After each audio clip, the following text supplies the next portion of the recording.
apalagi kita harus agility-nya kan harus ada ya, Fajar, itu penting sekali. Beradaptasi, bagaimana doing it in agile way instead of in the conservative way. Kalau dilihat dari historinya kan transformasi ini terjadi dari awal ya. Mungkin bahkan salah satu Bank Mandiri lahir dari transformasi pada saat masa-masa krisis mungkin Pak ya, sampai akhirnya sekarang salah satu leading company ya.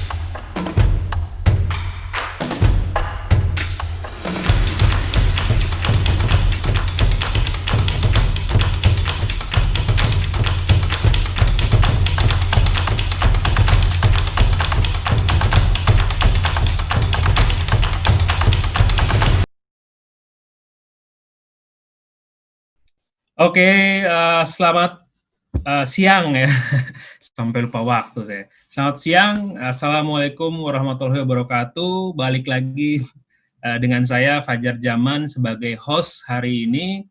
Saya akan menjadi host, balik lagi ke sesi Ikra Connect ya. Sekarang bersama narasumber kita Pak Billy Setiawan, nanti kita kenalan.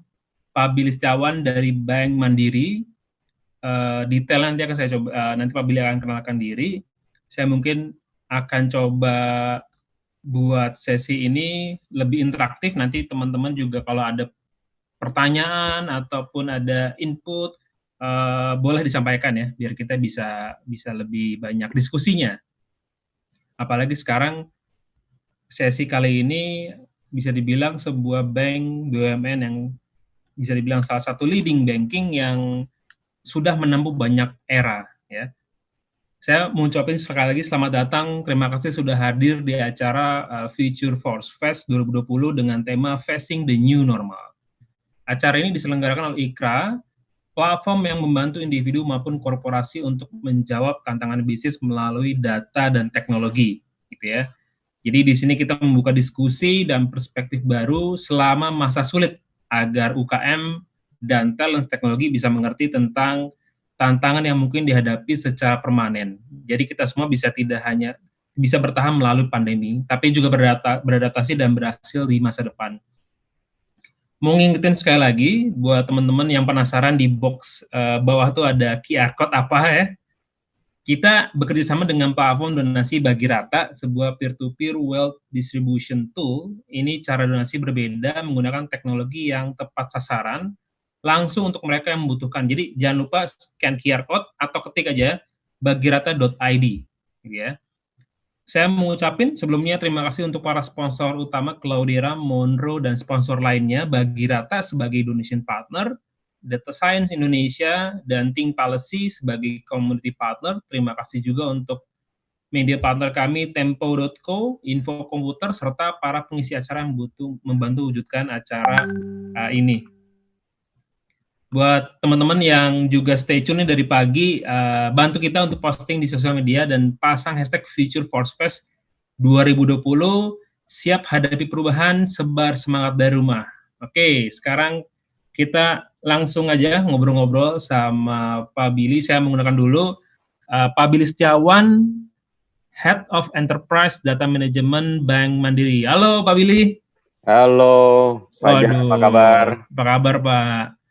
Kita ketemu lagi secara virtual nih. Udah berapa lama kita nggak ketemu nih Pak? Wah, lumayan ya, dari tahun lalu yang data demokrasi ya. Iya. Ini situasi di mana nih Pak? Kayaknya saya di kantor ya? Ya, sepertinya di kantor, tapi seperti di kantor. Sekarang zaman virtual banyak harus ada ininya ya, virtual background juga ya, biar masih kerasa gitu. Kalau nggak kita rumah kerja jadinya nggak kerja gitu ya. Betul. Kalau lihat dari situasi kan IDM itu kayak apa ya, anak muda banget nih Pak ya, colorful gitu ya, kreatif. Namanya juga belakang bukan ini ya, EDM gitu ya, ada logo sendiri nih. Iya. Nah, mau kenalan dulu Pak sebelum masuk ke topik mungkin discussion. Pak Billy Setiawan ini tuh dari divisi apa sih Pak? IDM itu sama boleh kenalan intro mungkin Pak Billy Setiawan, pengalaman segala macamnya. Oke, pertama-tama terima kasih kepada Ikra sudah mengundang saya di Future Force Fest 2020. Terima kasih juga Fajar untuk telah mengundang saya. Nama saya Billy Setiawan. Saya itu heading divisi yang dinamakan Enterprise Data Management. Adalah divisi di mana kita bergerak di bidang data dan analytics ya. Jadi keseluruhan data management dan juga analytics itu di Bank Mandiri itu ada di IDM ini ya. Kita punya departemen data management atau data development, information management maupun business analytics ya. Jadi kita memang benar-benar end to end dari segi managing the data sampai kita memberikan output atau result dari apa yang kita bisa lakukan dengan data yang ada di Bank Mandiri ya.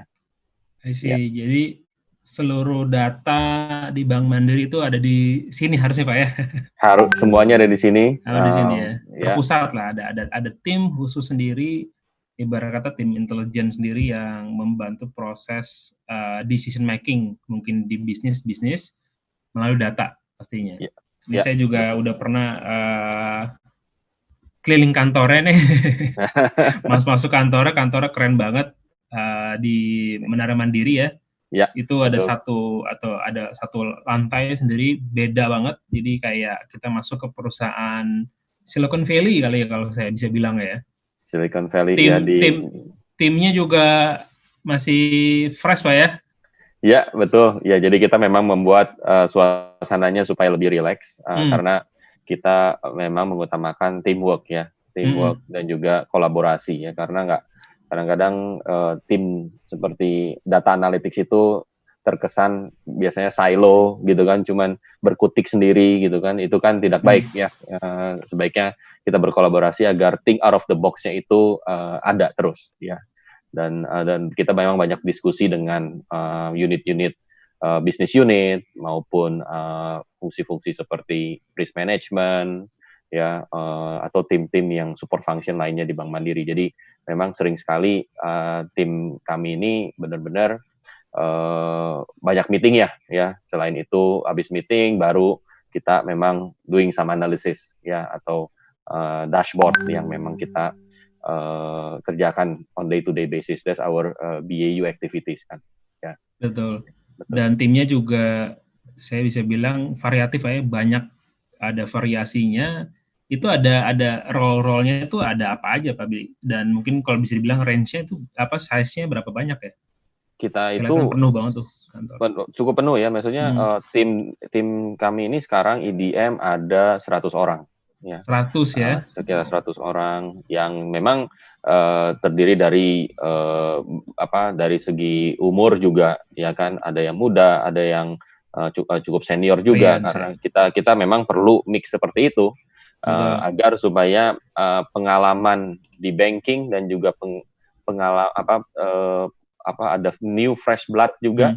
Fresh blood juga penting kan ya, agar supaya memang apalagi dengan adanya teknologi-teknologi yang cepat berkembang, memang diperlukan orang-orang yang sebetulnya bisa cepat berubah atau cepat memang adaptasi dari segi perkembangan teknologi. Dan apalagi kita harus agility-nya kan harus ada ya, Fajar, itu penting sekali.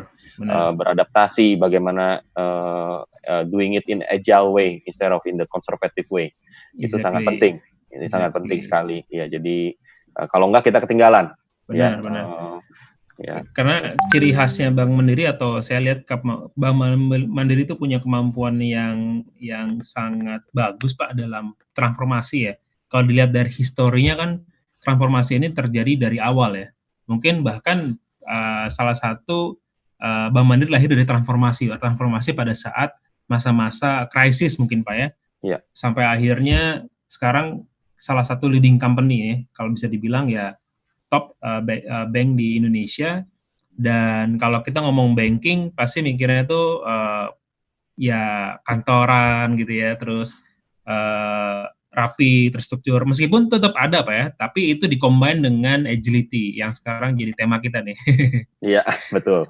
Salah Iya, satu contohnya kalau Bang Benerin nggak agile nggak mungkin kan bikin EDM yang akhirnya mencoba untuk itu kan perubahan ya, artinya data yang tadi disimpan di masing-masing departemen itu ditarik semuanya ke dalam satu ini Pak ya, iya, ke betul. dalam satu itu. Dan salah satu penentu agility juga adalah gimana caranya informasi itu unify atau tersentral gitu kan ya, sehingga mudah untuk memutuskan. Ya, Nah, ini saya mau coba masuk ke pertanyaan yang juga terjadi nih Pak di situasi sekarang ya, ya, COVID-19. Ini kalau saya lihat banyak orang ngomong data sekarang. ya, Banyak dalam secara arti lebih luas segmennya, lebih awam orang ngomong tentang data, bahkan ibu saya juga suka nanya data nih. Kebayang ya, sesuatu yang ya, biasa kita diskusikan secara secara profesional di orang-orang tertentu gitu ya, sekarang semua orang ngomong data gitu, publik makin melek dengan yang namanya laporan data situasi COVID-19 gitu ya. Biasanya nanya nih, berapa nih data per hari ini gitu kan ya. Nah, itu kan orang udah dapat sense bahwa data itu penting dan ya, ini tapi at the same time ini menuntut pemerintah dan media melaporkan angka kasus dari hari ke hari dan kita juga publik kan pengennya akurat ya betul. dan publik familiar dengan pentingnya data, tapi muncul polemik nih. Ada rasa tidak percaya mungkin keraguan ketika ada data yang bisa dibilang antar daerah beda-beda, di-compile sana kok dibandingin beda gitu ya. Dan ini kan sebenarnya sering terjadi Pak ya di sebuah proses di korporasi gitu kan. Ya, Polemik perbedaan data, munculkan rasa tidak percaya sama saya mungkin bisa bilang ya proses data integration itu sulit gitu untuk memastikan dari satu kota lain dan akhirnya departemen kementerian lain dan akhirnya harus sama, itu kan harus ada proses data integration. betul. Nah ini juga dialami nggak Pak Bang Mandiri pada saat membangun IDM, ada rasa rasa keingintahuan, ketidakpercayaan bahwa ada beda-beda pada di awal-awal kan ya, pada proses untuk data ini punya departemen saya nih, ini mungkin something yang kita sulit untuk share segala macam. Itu boleh cerita apa ya, masalah data quality itu atau perbedaan format itu ya, Ya, sehingga kita juga bisa bisa menggambarkan bahwa ini adalah hal yang challenging gitu di sebuah corporate sekalipun.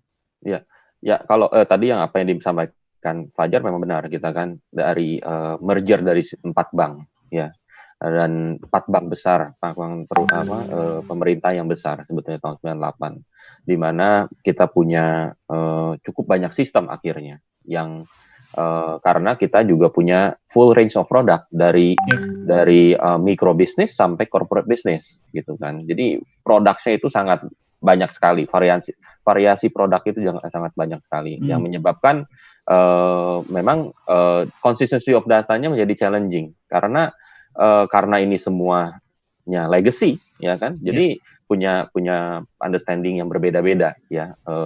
Walaupun mungkin bukan dibilang salah ya, tapi dibilang memang kita harus mengedukasi mereka semua. Nah, barulah sekitar tahun 2014-2015 baru terbentuklah Enterprise Data Management yang tujuannya sebetulnya mencentralize semua data yang ada di Bank Mandiri.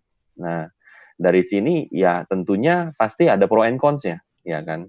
Pro and cons-nya adalah semua orang sekarang harus transparan. Angka harus transparan, ya kan.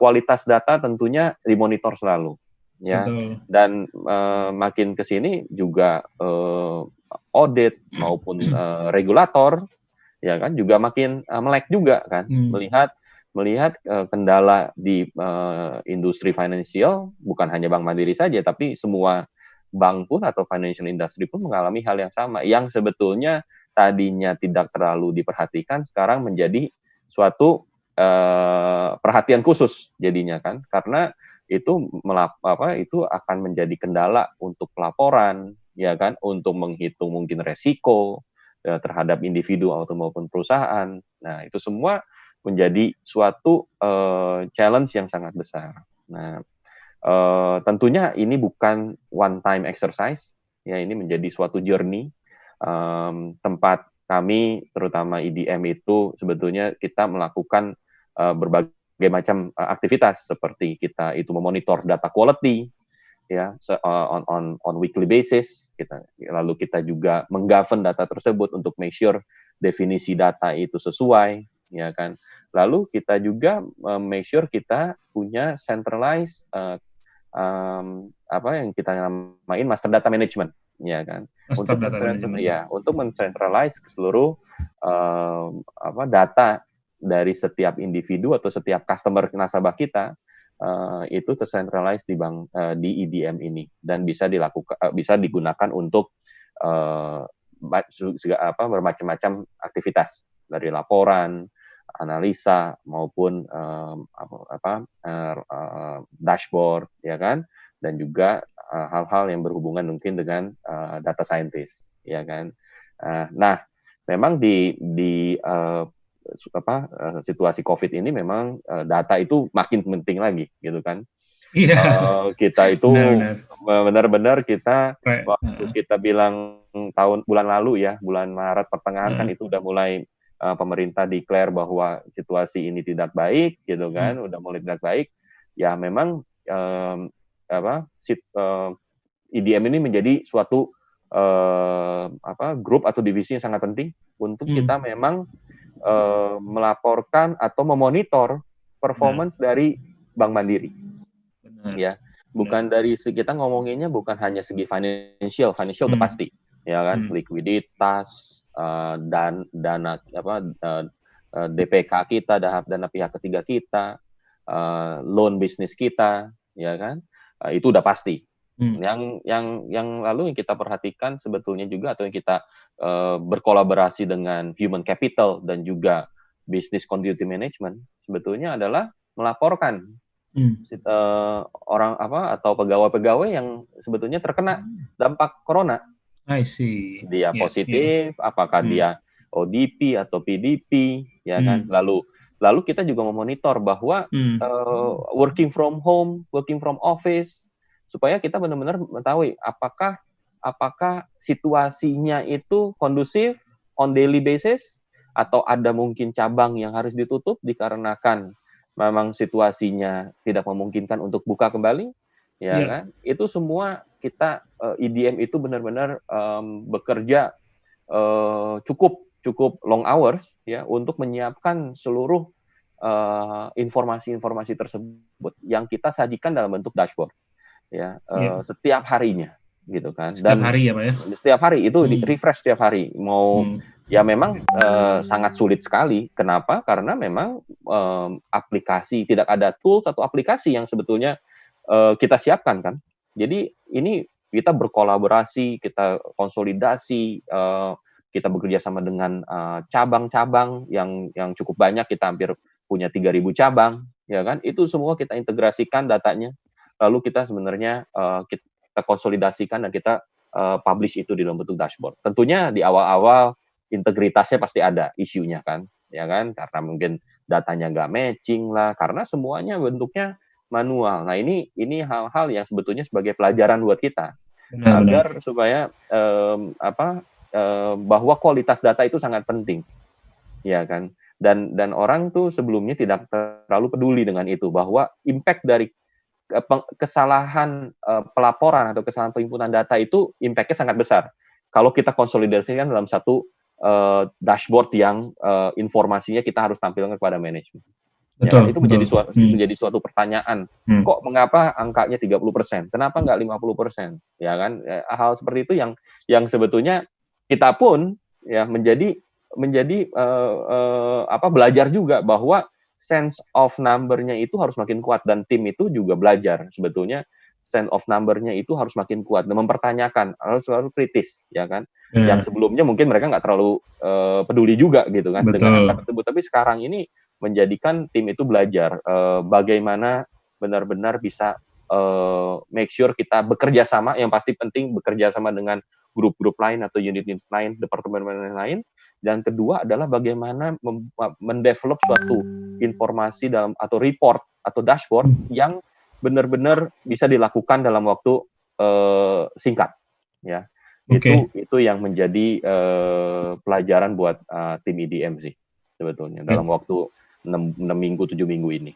6 minggu 7 minggu ini kan ya Pak? Yeah, tadi disebutkan master data management, terus proses data integration. Mungkin buat teman-teman dari audience yang belum familiar kan, kalau misalkan kita bisa ngomong secara corporate, di dalam itu ada berbagai departemen. Mungkin di Mandiri ada total berapa departemen Pak?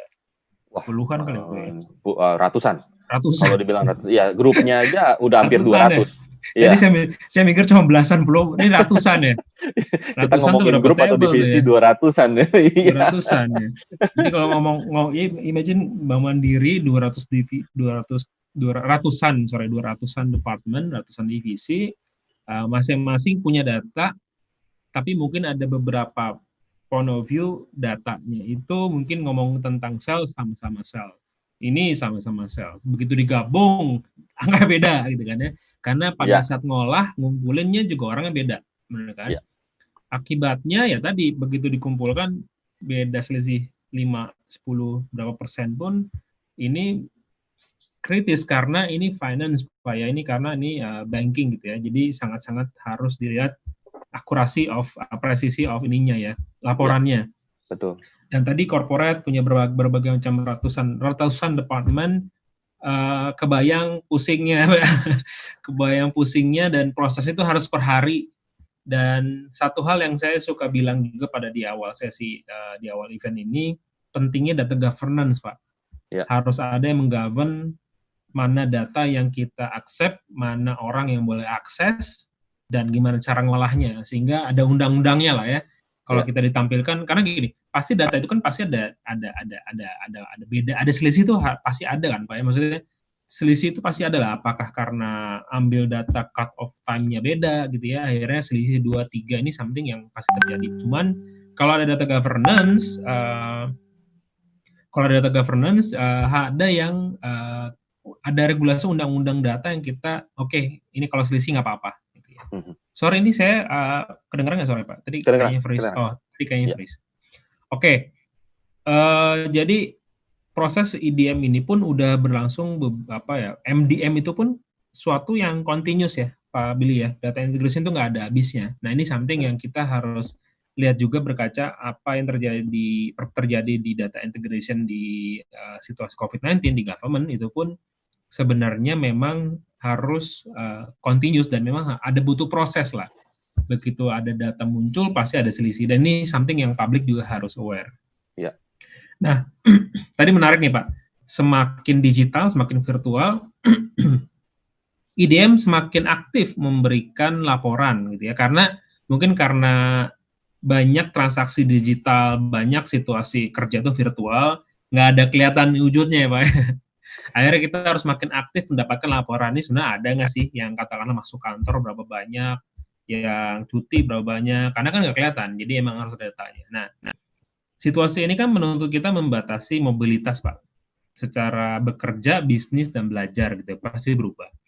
Mobilitas terbatas, sementara tim harus tetap produktif. Aktivitas konsolidasi pastinya, itu juga jadi challenging, karena biasanya kan konsolidasi kita meeting, ketemu, begitu ada yang beda, kita harus langsung sampaikan tuh, ini kan harus virtual gitu kan ya.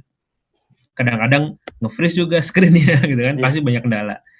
Nah, tapi apakah gaya kerja baru kayak gini, remote working seperti ini berpengaruh nggak sih pada orang-orang yang bekerja di bidang data ya, khususnya EDM, atau malah mungkin memang lebih cocok karena pekerja data ini mungkin terbiasa interaksinya atau kolaborasinya di sistem atau di tools gitu, jadi nggak perlu meeting atau gimana? Apakah ini lebih cocok atau mungkin ada beberapa penyesuaian? Ya, menurut saya kalau kita kan dengan situasi begini kan mungkin mau nggak mau kita mesti working from home ya, itu udah pasti. Secara infrastruktur Bank Mandiri udah baik, kita bisa melakukan remote working, kita punya VPN yang sebetulnya sangat bisa dilakukan dari segi bekerja di rumah ya. Tapi kedepannya mungkin tidak harus working from home full, mungkin ada kita bisa menciptakan work life balance yang lebih baik lagi, tapi jangan sampai 7 hari setiap minggu itu atau setiap hari itu working from home mungkin kurang baik kalau buat orang-orang anak-anak seperti yang bekerja di EDM ini ya. Kenapa? Karena sebetulnya diperlukan sebetulnya teamwork ya. Teamworknya itu kalau secara virtual mungkin kurang kelihatan cukup nyambung jadinya gitu kan. Mungkin kan jadi ekspresi wajah, karena kan sebetulnya tugas kita tuh nggak hanya mengkonsolidasi data dan membuat laporan, tapi bagaimana kita juga mengconvince unit lain atau grup lain agar supaya bahwa kita bisa memberikan value added terhadap misalkan secara dashboard yang kita buat, atau misalkan analisa yang kita bisa berikan kepada bisnis unit. Itu kan butuh sebetulnya interaksi yang face-to-face interaction itu penting ya.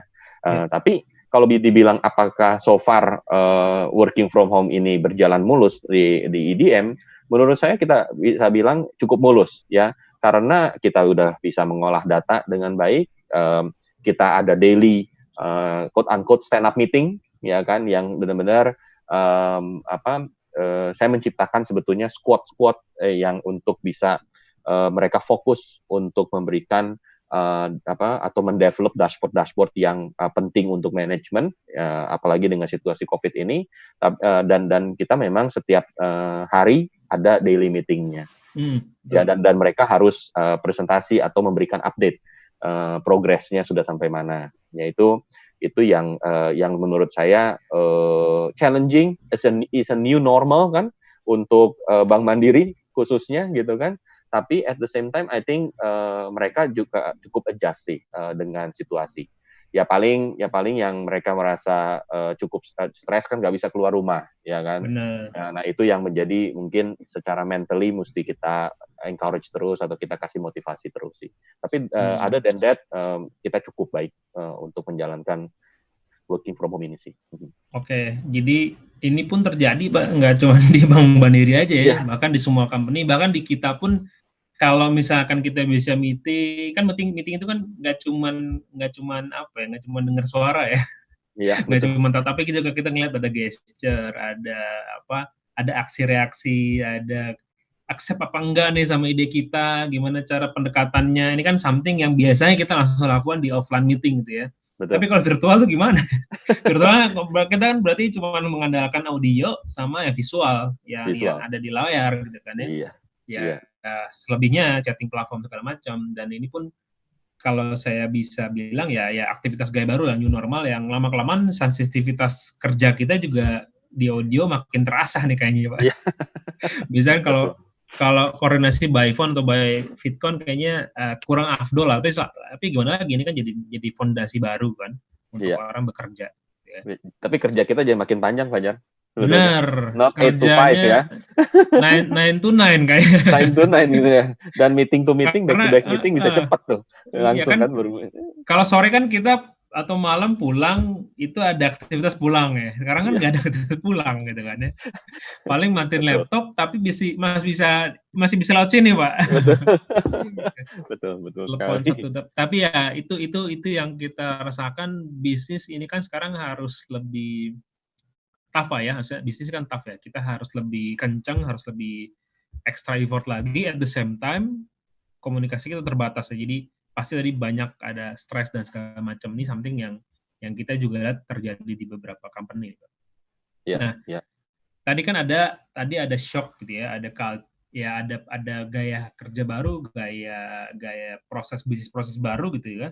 Ada dashboard yang harus dibuat baru mungkin Pak ya, artinya dashboard absensi atau apa saya nggak tahu, cuman pastinya ada beberapa hal baru yang harus dilakukan oleh Bank Mandiri mungkin, dan muncul juga harus ada skills baru mungkin, harus ada kemampuan baru yang tadinya kita bikin dashboard itu buat 10 orang, kita harus bikin buat 100 orang, itu something yang gap gitu ya, ada shock gitu ya. Nah kita kalau bisa dibilang ya udah sering kolaborasi Pak ya, kerjasama dengan IKRA juga.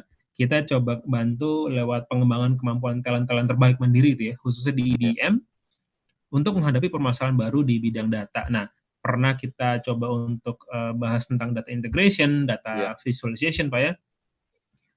Penasaran nih, kemampuan, kapabilitas, atau hal-hal apa lagi sih di bidang yang harus semakin diperlukan, Pak, untuk menjawab perubahan terjadi di Bank Mandiri mungkin? Apakah perlu orang sekarang harus semua orang bikin dashboard atau apa?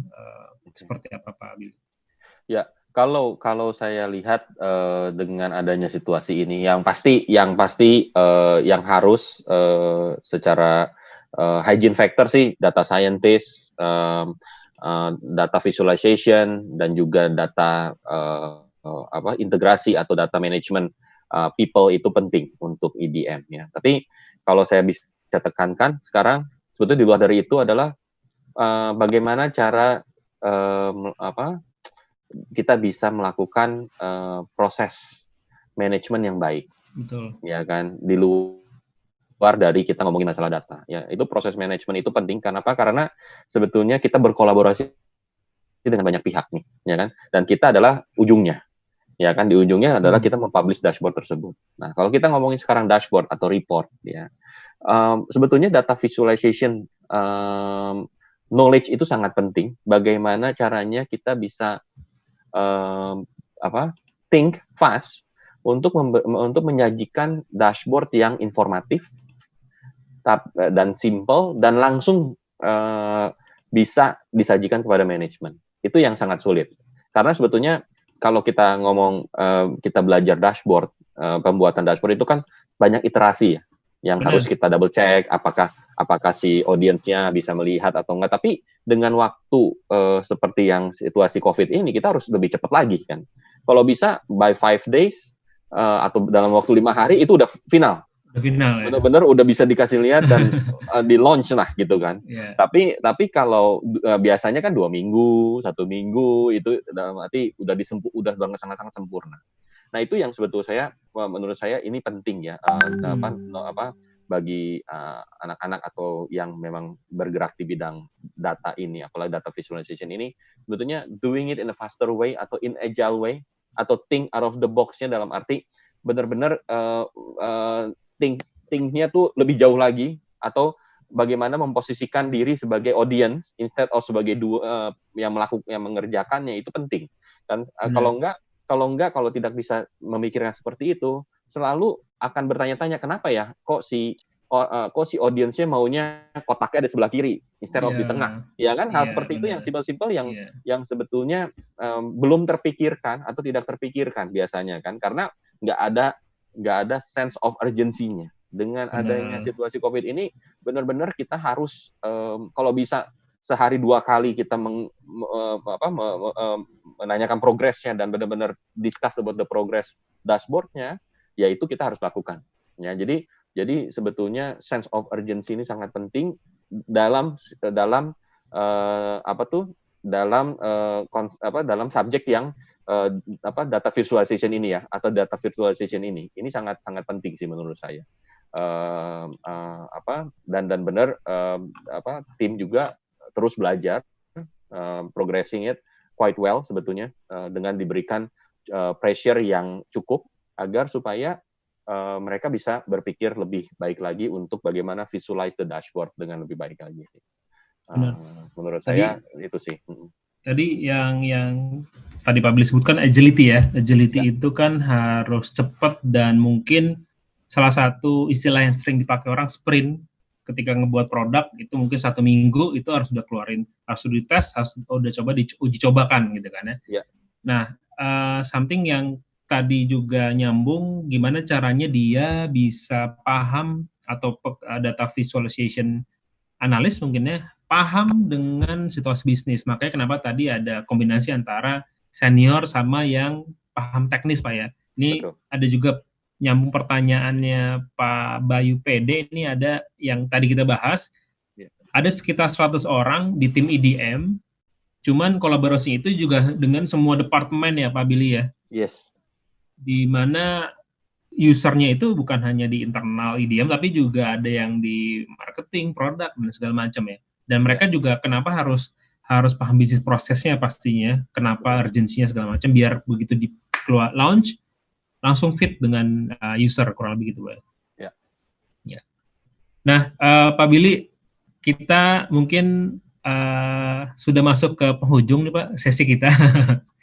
Jadi thank you banget Pak Billy. Saya mungkin akan wrap up beberapa poin yang tadi saya juga note dari diskusi dengan Pak Billy adalah Bank Mandiri ternyata, dan saya juga ini nih appreciate dengan open for the transformation and agility, salah satu dengan banyak inisiatif yang dilakukan, salah satu dengan dari DM gitu ya.